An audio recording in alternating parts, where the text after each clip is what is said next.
What you focus on and what you remember out of an experience that you have directs your behavior in the future. Now, we indulge in acts. For example, let's take eating something really tasty, which is not healthy, because usually what is very tasty is not healthy. So, when we are eating something that is very tasty, the experience of the taste brings us happiness and joy in that moment.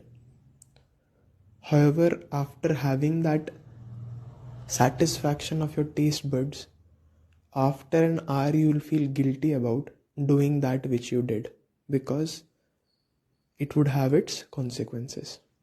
What do we remember?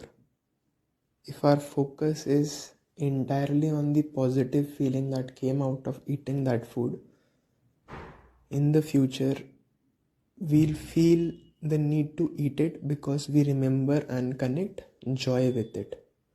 However, if we remember the suffering that came out of it later and focus on that suffering more and the consequences more, that is how our connections in the mind get created. So we dwell on how to get rid of habits, how to remove parts of our lives which we don't like. The way to it is focusing on the consequences, and the consequences are imminent in the act also, but we are not remembering them. So in the act you remember the happiness that came out of it, the pleasure that you received out of it. That is why in the next time, even after remembering some of the consequences, you still think about doing it, because you have connected pleasure, and the pleasure element takes more weightage than the pain element.